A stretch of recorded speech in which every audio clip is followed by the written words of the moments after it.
सब जगह अदानी अदानी अदानी अदानी अदानी।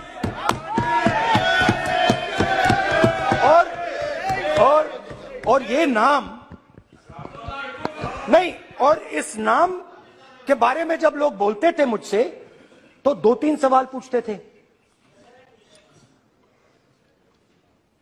ये पूछते थे कि ये जो अदानी जी हैं, ये किसी भी बिजनेस में घुस जाता है, ये सफलता प्राप्त कर जाता है, ये कभी फेल नहीं होता। और युवाओं ने मुझसे यह सवाल पूछा कि भाई ये हो क्या रहा है, हम भी सीखना चाहते हैं। मोदी जी ने कहा स्टार्टअप करो, हम भी अदानी जी जैसे बनना चाहते हैं। तो भैया किसी भी बिजनेस में घुस जाओ और एकदम सक्सेस हो जाए।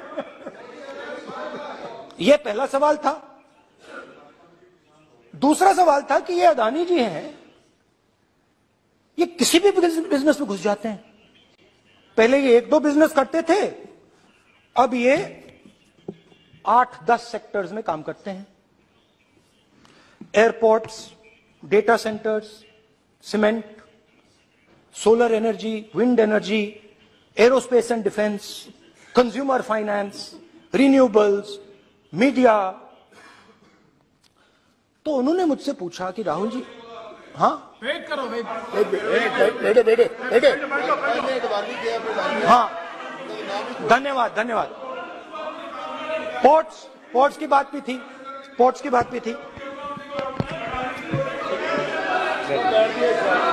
ये भी सवाल पूछा कि भैया एक बात बताइए, राहुल जी बताइए हमें कि अदानी जी का जो नेटवर्थ है वो 3 साल के अंदर, नहीं सॉरी 2014 से लेकर 2022 तक ये $8 बिलियन से $140 बिलियन कैसे हो गया? कैसे हुआ? मोदी है तो ये 2014 में अगर आप दुनिया की, मुस्कुरा रहे हैं आप, बीजेपी में है ना आप, तो ये लिस्ट आती है, एक लिस्ट आती है दुनिया के सबसे अमीर लोगों की। इस पे ये 609 नंबर पे थे 14 में। 609 पीछे बिल्कुल। पता नहीं जादू हुआ, दूसरे नंबर पे पहुंच गए। मोदी है तो मुमकिन है।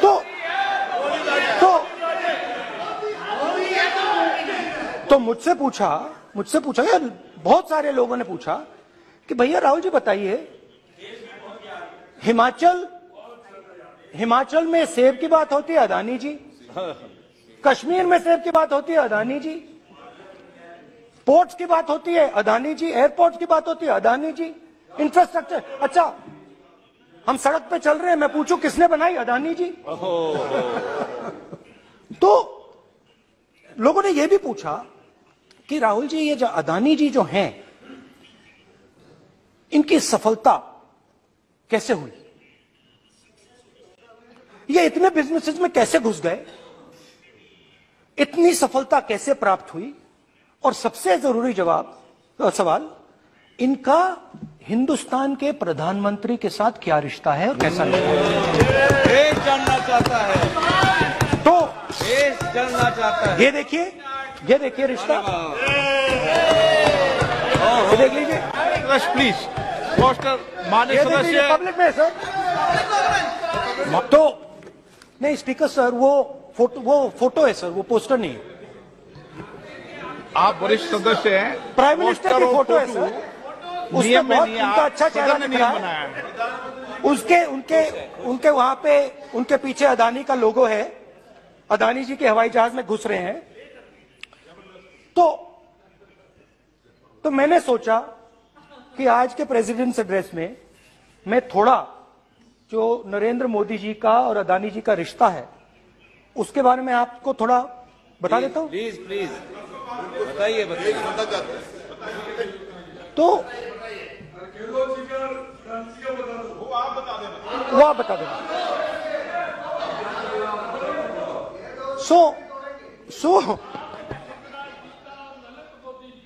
So the relationship begins many years ago, when Narendra Modi ji was the Chief Minister of Gujarat. And when most of India's business was asking questions of the Prime Minister, was against the Prime Minister, one man stood shoulder to shoulder with the Prime Minister. He didn't back down. That's commendable. It's not a joke. He was loyal to the Prime Minister. And what did he do? He helped Mr. Modi construct the idea of resurgent Gujarat. Right? The idea that you bring these businessmen together, and you call it resurgent Gujarat, vibrant Gujarat, they're both. And he was the backbone in setting up that group of people. Okay? And the result of that was tremendous growth of his businesses in Gujarat. Expansion of his businesses. I think then the real magic starts. जब प्रधानमंत्री जी दिल्ली आते हैं और 2014 में असली जादू शुरू होता है। मैंने कहा कि 2014 में वो 609 नंबर पे थे, कुछ ही सालों में वो दूसरे नंबर पे पहुंच गए। कैसे पहुंचे? मैं आपको, बहुत सारी इंडस्ट्रीज में काम करते हैं, मैं आपको 2-3 इंडस्ट्रीज का उदाहरण दे देता हूं। एयरपोर्ट इंडस्ट्री की बात, एयरपोर्ट्स की बात करते हैं।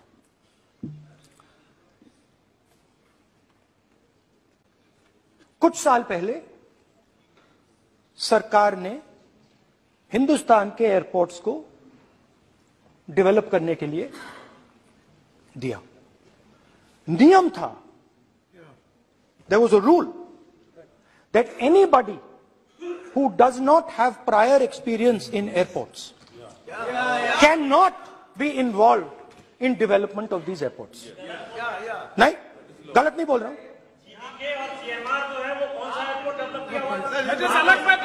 आप बैठ जाइए।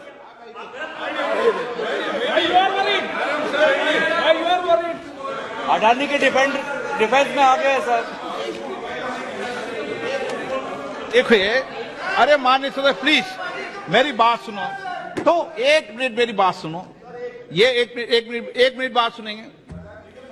ये संसद है, अपन किस दिशा पर चर्चा कर रहे हैं ये देश देख रहा है। हमें राष्ट्रपति अभिभाषण पर चर्चा करें तो उचित रहे, बाकी आपकी इच्छा है, स्वतंत्र अभिव्यक्ति है। मेरा मानना ये तो अपन एक विषय पर ओके, तो आपको तो रूल था, नियम था। हाँ, पॉइंट ऑफ ऑर्डर किस पे है ये? सर कैसे एयरपोर्ट का प्राइवेटाइजेशन तो उनके समय हुआ, ऐसी कोई पार्टी थी जिसका अनुभव था? ये कौन सी बात कर रहे हैं? बोलिए। ओके प्लीज ओके, बोलने दे आपको नेता को, तो बोलने दे आपको नेता को। रूल था, प्लीज बोलने दे। रूल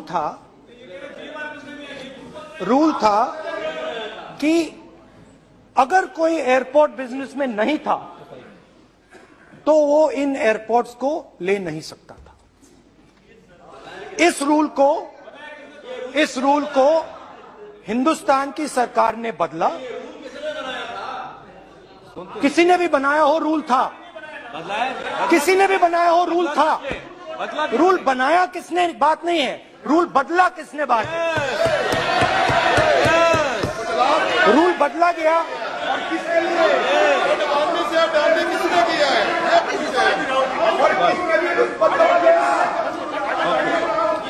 रूल बदला गया।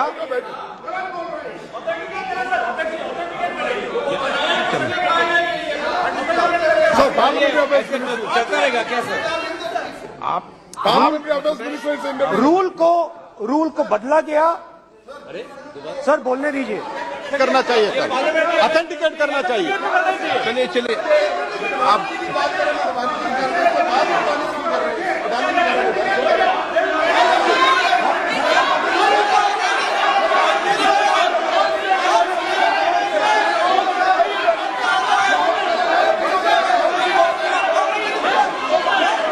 रूल बदला गया सर। स्पीकर सर,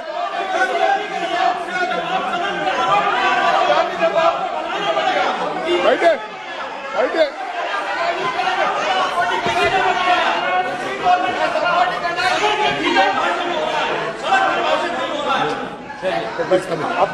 तो ये रूल बदला गया। उस समय मीडिया में इसके बारे में चर्चा हुई थी। रूल बदला गया और अदानी जी को 6 एयरपोर्ट्स दिए गए। उसके बाद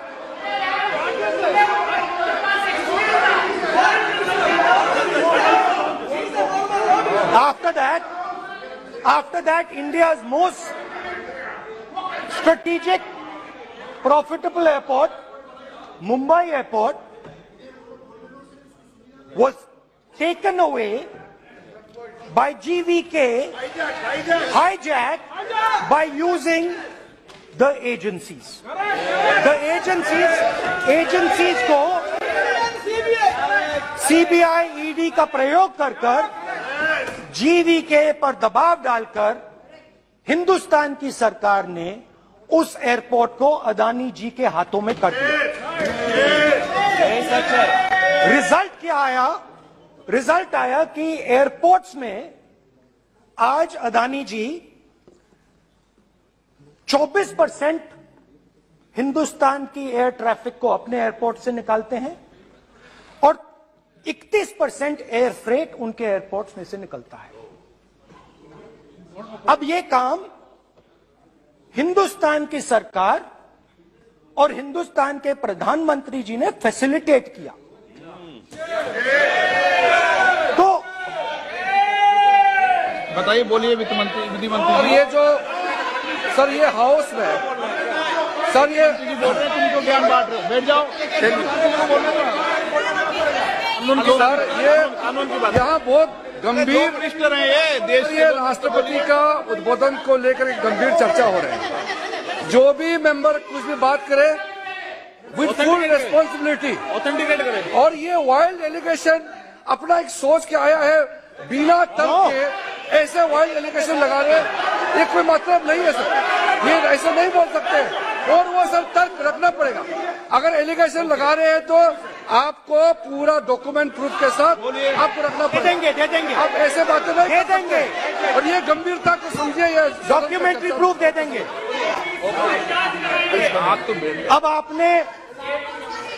अब आपने जो पिछले स्पीकर थे उन्होंने फॉरेन पॉलिसी की बात की, हम भी फॉरेन पॉलिसी की बात करते हैं। चलिए डिफेंस से शुरू करते हैं। बहुत ऑप्शन है, आप बताइए कहां से शुरू करें। बिजली, डिफेंस, बहुत ऑप्शन है। Defence, let us start with defence. अब डिफेंस में अदानी जी का कोई एक्सपीरियंस नहीं था, जीरो एक्सपीरियंस। कल मैंने प्रधानमंत्री को HAL में देखा। प्रधानमंत्री जी ने कहा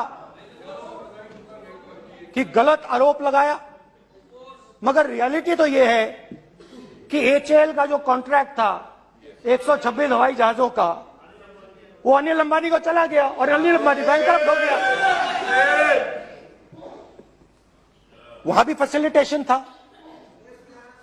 अब देखिए, और ये जो फ्यूचर एंटरप्रेन्योर्स हैं, जो बिजनेस स्कूल हैं, हार्वर्ड यूनिवर्सिटी जैसे स्कूल हैं, इनको इसका केस स्टडी, इसकी केस स्टडी बनानी चाहिए, शायद बने।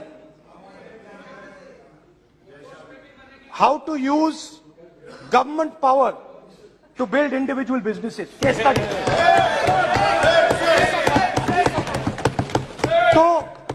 तो अब देखिए अदानी जी की डिफेंस में इंटरेस्ट देखिए।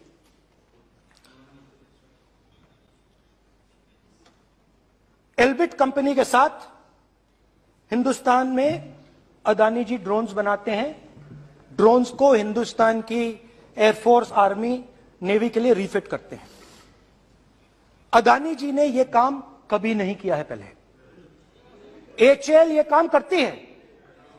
हिंदुस्तान में और भी कंपनीज हैं जो ये काम करती हैं, मगर प्रधानमंत्री जी इजरायल जाते हैं और उसके एकदम बाद अदानी जी को ये कॉन्ट्रैक्ट मिल जाता है, मगर एक नहीं मिलता। ये मत सोचिए कि सिर्फ एक कंपनी की बात हो रही है, ये इंडस्ट्रीज की बात होती है यहां पे। जैसे मैंने आपको दिखाया, एयरपोर्ट का पूरा सिस्टम उठा के ले गए, 30% मार्केट शेयर एयरपोर्ट में ले गए, वैसे ही डिफेंस में करा। तो 4 डिफेंस की इनके पास कंपनीज हैं। यह काम इन्होंने कभी नहीं किया। स्मॉल आर्म्स, जिसमें टावर है जो हमारी स्पेशल फोर्सेस यूज करती है, आर्मी यूज करती है, जिसमें गलील स्नाइपर राइफल है, ये सब अदानी जी बनाते हैं। सीधा स्ट्रेट इजरायल में प्राइम मिनिस्टर जाते हैं, प्राइम मिनिस्टर के साथ वहां पे मतलब बीच में पैदल चलते हैं और फिर जादू से पीछे से इंडिया का फर्स्ट कॉम्प्रिहेंसिव एमआरओ मिल जाता है मेंटेनेंस के लिए, जहाजों के मेंटेनेंस के लिए।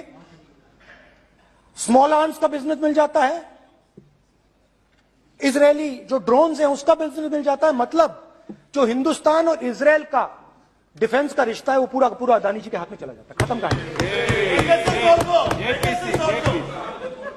हाँ, उसमें पेगासस भी है, तो पता नहीं वहां से क्या मतलब पेगासस कैसे आया, क्या हुआ, किसने दिया। अच्छा, एक और बड़ी इंटरेस्टिंग चीज है, एक कंपनी है अल्फा डिफेंस, जो डिफेंस इलेक्ट्रॉनिक्स का काम करती है, एवियोनिक्स का काम करती है, और बहुत स्ट्रेटेजिक कंपनी है। वो भी अदानी जी के हवाले कर दी गई, अदानी जी ने एक्वायर कर लिया। तो आपने देखा कि एयरपोर्ट्स का बिजनेस 30% मार्केट शेयर, हिंदुस्तान और इजरायल का जो वेपन्स का बिजनेस है 90% उठा के ले गए। एक विजिट फॉरेन पॉलिसी, ये है फॉरेन पॉलिसी। चलिए, अब मैंने आपको इजरायल की बात बताई, ऑस्ट्रेलिया चलते हैं। कोयला ऑस्ट्रेलिया चलिए। ऑस्ट्रेलिया में अदानी जी जाके, नहीं क्यों, आप तो डिबेट करना चाहते थे, आप भी तो डिबेट करना चाहते थे। आपने बोला था कोई भी विषय पे डिबेट हो, तो हो गया डिबेट। अब क्यों डर रहे हो डिबेट से? अब क्यों डर रहे हो डिबेट से? क्यों डर रहे हो? जब हमने जेपीसी की मांग की, आपने बोला सदन में उठाओ। अब क्यों डर रहे हो? अब क्यों डर रहे हो? अब क्यों डर रहे हो? आप चर्चा से क्यों डर रहे हो? चर्चा से डर रहे हो आप?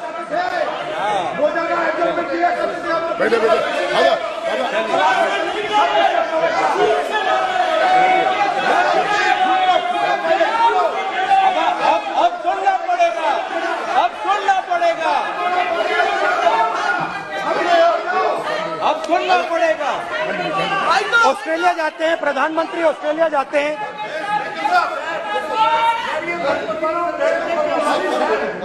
प्रधानमंत्री ऑस्ट्रेलिया जाते हैं। He's not yielding. ऑस्ट्रेलिया में प्रधानमंत्री जाते हैं। आप बोलिए। सर, स्पीकर सर, प्रधानमंत्री जी ऑस्ट्रेलिया जाते हैं और जादू से State Bank of India $1 billion loan Adani ji को ऑफर कर दिया। सर, इसका भी डॉक्यूमेंट जरूरी है क्या, बताओ। मोदी जी, आपका सरकार की पास है। Sadyr please. उसके बाद मैं उदाहरण दे रहा हूं, पूरी दुनिया में मोदी जी जाते हैं, घूमते हैं, तो मैं बता देता हूं क्या होता है वहां पे। बांग्लादेश में गए, हाँ काम पे ही जा रहे हैं, वही तो बोल रहा हूं, काम पे जा रहे हैं। बांग्लादेश जाते हैं, मोदी जी की पहली ट्रिप होती है बांग्लादेश में। वहां पे बांग्लादेश को इलेक्ट्रिसिटी बेचने का डिसीजन लिया जाता है।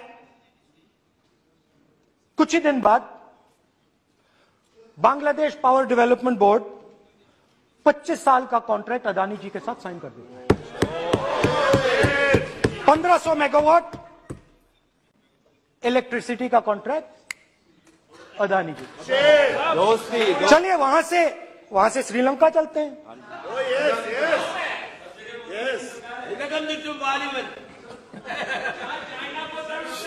जून 2022 में Chairman of Sri Lanka's Ceylon Electricity Board, MMC Fernando, informed a parliamentary committee in Sri Lanka in open hearing that he was told by President Rajapaksa that PM Modi pressured him to give the wind power project directly to Mr. Adani.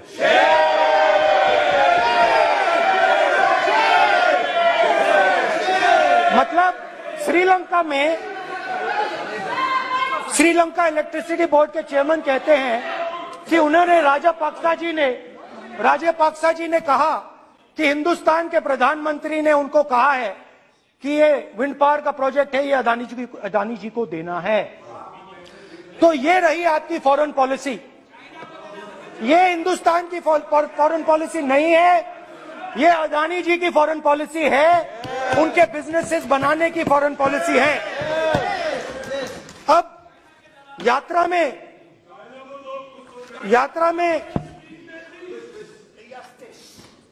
में मुझसे 2-3 और सवाल पूछे गए। यात्रा में लोगों ने मुझसे पूछा, राहुल जी ये जो LIC कंपनी है इसका पैसा अदानी जी की मदद करने के लिए क्यों डाला जा रहा है? उन्होंने यह भी पूछा कि अदानी जी के जो शेयर्स हैं बड़े वोलेटाइल हैं, उसमें LIC का पैसा क्यों डाला जा रहा है? तो मेरा कहना है कि एक सेकंड, मेरा कहना है कि अदानी जी की मदद प्रधानमंत्री जी और हिंदुस्तान की सरकार कैसे करती है? हजारों करोड़ रुपए हिंदुस्तान के public sector banks Adani ji को मिलता है। 27,000 करोड़ रुपए SBI, PNB 7,000 crore, bank of Baroda 5,500 crore, ये मैं लिस्ट चलती जाएगी। LIC का एक्सपोजर 36,000 करोड़ रुपए, 3 crore SBI and other PSU bank holders. So money is going to Mr. Adani and to finance.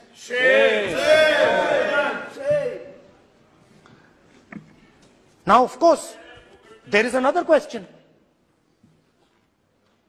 तो मदद कैसे हो रही है?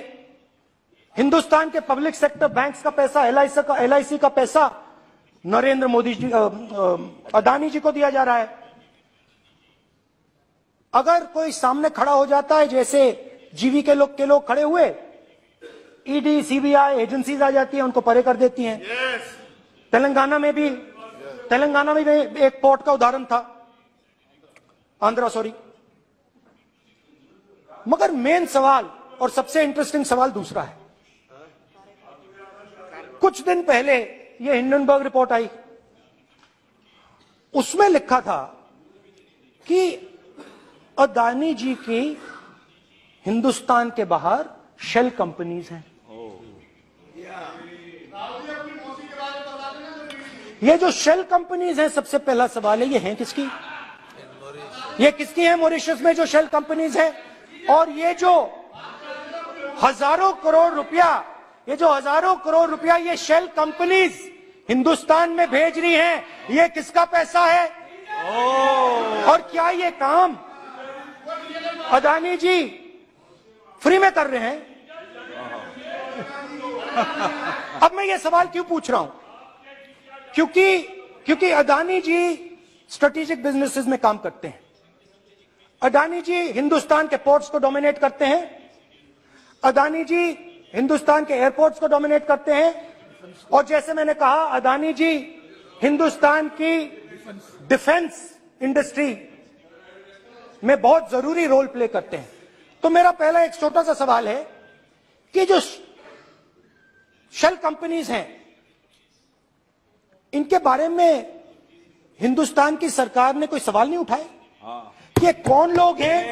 ये किनकी कंपनीज हैं? ये स्ट्रेटेजिक मामला है, पोर्ट्स का मामला है, एयरपोर्ट्स का मामला है, डिफेंस का मामला है। और जो कंपनी इन स्ट्रेटेजिक एरियाज में काम कर रही है, उनके बारे में आपको मालूम ही नहीं। ये नेशनल सिक्योरिटी का मुद्दा है, आपको मालूम ही नहीं कि ये शेल कंपनीज किसकी हैं, कितना पैसा आ रहा है, किसका पैसा आ रहा है। तो एक बहुत बड़ा सवाल है, ये पैसा किसका है? ये शेल कंपनीज किसकी हैं? और ये हिंदुस्तान की सरकार की जिम्मेदारी है ये पता लगाना ये किसकी शेल कंपनीज हैं और ये किसका पैसा अंदर आ रहा है। JPC, we want JPC, we want JPC.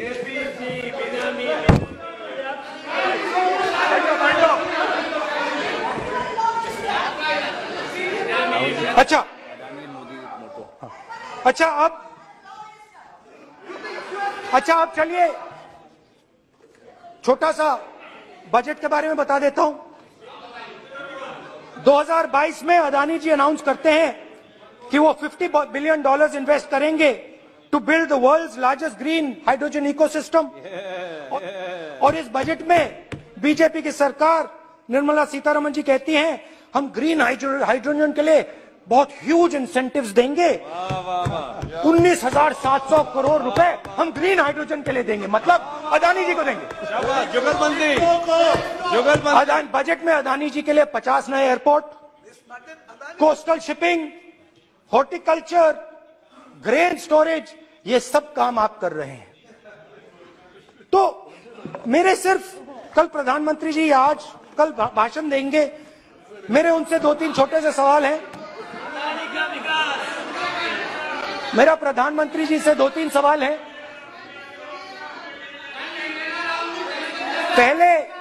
पहले अदानी जी के हवाई जहाज में मोदी जी जाते थे, अब मोदी जी के हवाई जहाज में अदानी जी जाते हैं। पहले लोकल मामला था, फिर नेशनल मामला हो गया, उसके बाद इंटरनेशनल मामला हो गया। अदानी जी के लिए बोरिस जॉनसन का बेटा काम करता है, आपको पता नहीं मालूम है या नहीं मालूम? भाई सॉरी, नहीं बेटा भी, भाई काम करता है। तो ये मामला पहले गुजरात का मामला था, फिर ये हिंदुस्तान का मामला हुआ, अब ये इंटरनेशनल मामला हो गया है। तो मेरा सवाल प्रधानमंत्री जी से, और सिंपल सवाल है, प्रधानमंत्री जी आपकी फॉरेन ट्रिप्स पे अदानी जी और आप कितनी बार एक साथ गए? अदानी जी, how many times did you travel together with Adani ji? How many times did Adani ji join you later on a visit? How many times did Adani ji travel to a country immediately after you did? And in how many of these countries after you visited did Adani ji get a contract? Also an important question, जरूरी सवाल, अदानी जी ने BJP को पिछले 20 साल में कितने पैसे दिए हैं?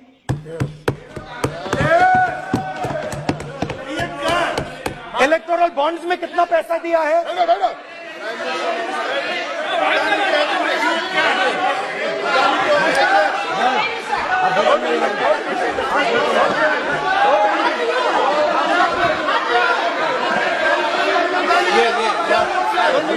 And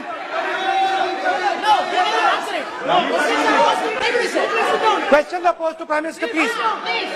Sir, खत्म करने दीजिए सर।